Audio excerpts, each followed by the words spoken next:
qu'à ce jour, le gouvernement n'a pas été saisi ou informé d'un quelconque incident et d'une quelconque agression qui se serait produite à Kara.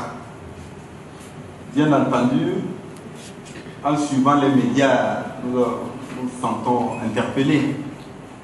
Et nous voulons profiter pour d'abord rappeler certaines dispositions du code électoral et ensuite adresser un message à l'ensemble de nos concitoyens et également aux acteurs politiques et de la société civile. Le rappel concernant certaines dispositions du code électoral, je voudrais me référer à l'article 126 qui dispose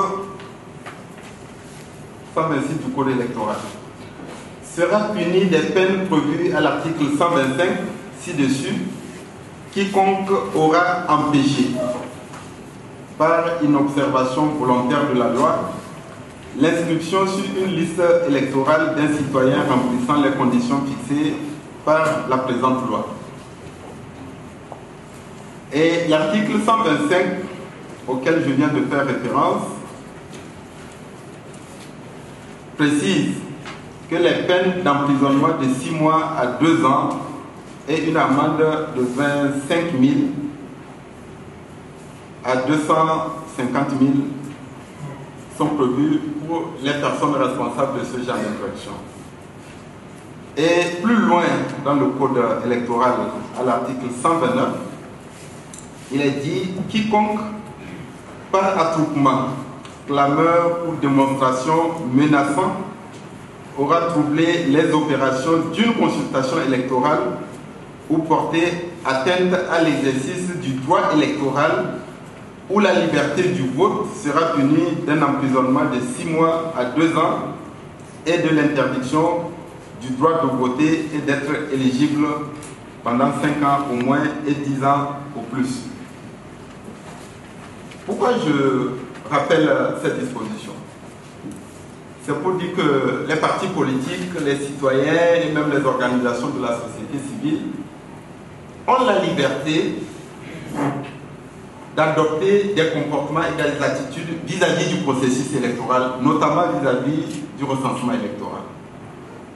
Un parti politique peut librement décider de ne pas participer au recensement électoral, d'appeler ces militants à ne pas participer au processus électoral. Parce que nous n'avons pas de disposition qui oblige ni les citoyens ni les partis politiques à participer aux consultations électorales.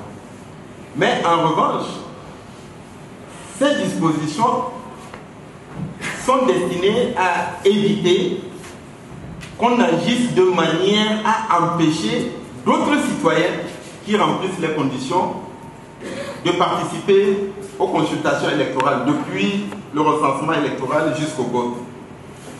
C'est-à-dire que autant nous n'avons jusqu'à présent, au niveau du gouvernement de la majorité, nous nous sommes abstenus de commenter et de faire des observations ou de réagir par rapport au mot d'ordre de la coalition.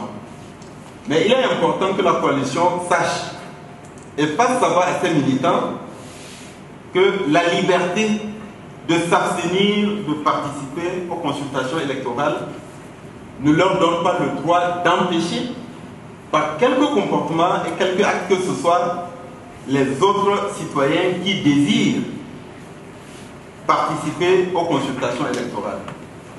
Cela est très important. C'est valable pour le recensement électoral et cela sera valable jusqu'à la fin du processus électoral. Et nous espérons que le message sera bien compris, que la loi sera appliquée. Il ne s'agit pas d'agir de manière arbitraire ou je ne sais pas de persécuter qui que ce soit. Toutefois, nous voulons aussi adresser un message à nos concitoyens. La responsabilité du maintien de l'ordre public ou lorsqu'il y a des faits qui peuvent susciter des inquiétudes, il revient exclusivement aux forces de l'ordre, à la justice et à l'autorité publique de prendre les dispositions qui s'imposent. Aucun citoyen ne doit se sentir le droit de se faire justice ou de se livrer à des actes de vengeance ou de représailles contre qui que ce soit, y compris lorsque les gens agissent dans le respect de la loi.